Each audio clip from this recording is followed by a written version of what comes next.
Hello, world and universe. Welcome to the Trevor Donald Experience. Manifest your truth. And if you're new to the channel, please hit that like and subscribe button. And for all my continued followers, I want to say thank you.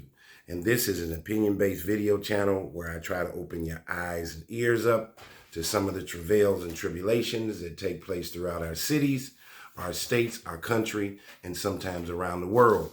And this one I got for you, unfortunately, is coming straight out of St. Louis, Missouri.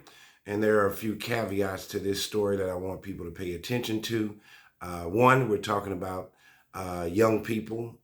This individual, Teron T. Brown, was 23 years old, or is 23 years old, and committed this particular crime that got him 72 months in prison. But it also, and some of his cohorts are in their early 20s. Their whole life's in front of them. And they're destroying it one day at a time, chasing the bag by any means necessary, not instilling that school or learning a trade is the most important thing that we need to do. Education is the key to your freedom, and having a God-based lifestyle, manifesting your truth in the right way is of the utmost importance. Chasing the bag by any means necessary can get you caught up in the criminality, and it can lead to the pipeline to prison. We already know that our urban schools are failing. We don't have enough permanent teachers. The administration is failing our kids. Fatherless homes, not enough mentors, and these kids are raising themselves and making adult decisions as children, and these adult decisions are affecting their lives forever. This guy right here could have been an engineer, could have been a professor, could have been a lawyer, very creative, and even to come up with this bogus criminal network that he did with these bogus checks that led up into the millions. Just think if he did something positive and constructive, how he can contribute positively to himself and his family, but also to the community and society at large. Our young people and many of our people of color are making poor decisions that are affecting their lives forever. So let's get into this one. Man who had $6 million in bonus checks was sentenced to 72 months in prison. St. Louis, U.S. District Judge Sarah Picklick sentenced a man who committed bank fraud for years with checks stolen from the mail to 72 months in prison. Judge Picklick also ordered Teron T. Brown, 23 years old, just beginning life, to repay $51,932 to victims. Brown pleaded guilty in August to one count of conspiracy to commit bank fraud and one count of bank fraud. He admitted that between November 2021 and September 2024, almost 3 years, he conspired with others to deposit forged and fraudulent checks that had been stolen from the U.S. mail. Brown used his social media accounts and other methods to recruit people who would provide him with their debit cards and banking information and allow him to deposit fraudulent checks into their accounts. So listen to this scheme. This takes thought. This takes consciousness, direction, and he even got other people involved in it. This kid is not a dummy. He's got a brain. He's just using it in the wrong way. He also recruited his co-defendants, Justin M. Boyd, Aaliyah A. Jones, Hayden Williams, and Jalen Wright, to recruit account holders. Together, they found dozens of people willing to participate in the scheme in exchange for some of the money. Brown then used personal and business checks stolen from U.S. Postal Service collection boxes to create forged and fraudulent checks payable to the account holders. Brown altered the payee and amount payable on stolen checks or used stolen checks to create counterfeit checks. He then deposited those checks into the bank accounts that he had co-opted and withdrew the money himself or had the account holders do it. After learning in January of 2024 that he had been indicted in U.S. court in St. Louis, Brown fled to Los Angeles, California on a Greyhound bus and began living under the fake name Amari Leonard. He relocated his scheme there in an attempt to avoid arrest and evade law enforcement. On September 10, 2024, federal law enforcement agents conducted a court-approved search of Brown's California residence and found multiple stolen and counterfeit checks with a value of $1.2 million. Blank check stock, multiple debit cards and various names in electronic devices with images of at least $4.7 million worth of counterfeit checks. Almost $5 million worth of counterfeit checks. Dated between March 2022 and August 2024. They also found $5,260 in cash and 19 USPD, United States Postal Service, money orders totaling $10,551 proceeds from Brown's check fraud scheme. Now, nobody can tell me if you're listening to this story that this kid couldn't have went to WashU, St. Louis U, business school, engineering school. The kid definitely has a brain. This young man has a brain, but is using it in all of the wrong ways. Brown admitted obtaining and possessing at least $6 million worth of counterfeit checks and checks stolen from the mail and intending to cause a loss of at least this amount.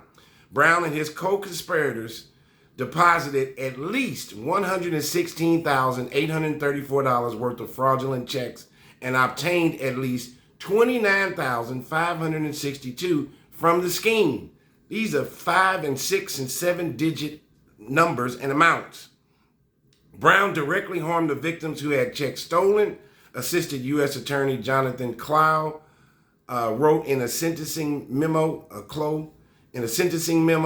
but also undermined public confidence in the mail at a time when mail theft was on the rise. And mail theft is a felony. He then assumed a fake name and fled St. Louis to avoid the consequences of crimes while thumbing his nose at law enforcement. This sentencing represents the hard work and dedication by USPS OIG special agents working with the U.S. Attorney's Office to bring charges on this significant mail theft investigation. Now, listen to the alphabet agencies that are involved in this criminal investigation. This is a federal crime, and that's why he got this sentence. Said special agent in charge Dennis Bishop, U.S. Postal Service Office of Inspector General, Central Area Field Office, the United States Postal Service Office of Inspector General, and the United States Postal Inspection Service, along with our law enforcement partners, remain committed to safeguarding the U.S. mail and ensuring the accountability and integrity of the U.S. Postal Service employees. The sentencing in this case, now listen to this very clearly, young people. The sentencing in this case illustrates that individuals who engage in mail theft will be held accountable for their actions, stated Inspector in Charge Ruth Mendaka, who leads the Chicago division of the U.S. Postal Inspection Service, which includes the St. Louis domicile. The Inspector's Inspection Service is proud to work with our local, state, and federal partners to bring mail theft perpetrators to justice and prevent financial crimes targeting local citizens, postal customers, and financial institutions. So these are the other individuals that were involved with this case. And look at the similarities. Young people of color, and they're in their early 20s. Just beginning life, just becoming adults. For some, the brain's not even fully developed. If they had the right mentors, the right fathers in their homes, the right teachers, administrators at their schools, we could redirect these kids into something positive and constructive as opposed to something negative and deconstructive to themselves and society. Boyd of Norwoods, Jones of St. Louis County, Williams of St. Louis, and Wright of St. Louis have all pleaded guilty. All of them are 24 years old. Boyd was ordered to repay $9,354, Jones $6,000, and Williams $13,054. $15.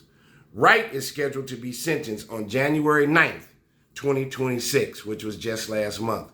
And again, all of these individuals that were in association with Brown were 24 years old. And remember, Brown was 20 or is 23.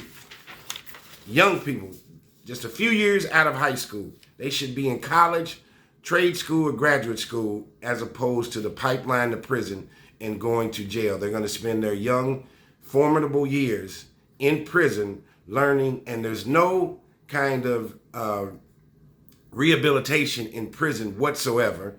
It's even worse than the streets. So in these 5, 6, 7 years that they're going to spend in prison, hopefully, God willing, they won't come out and be even worse.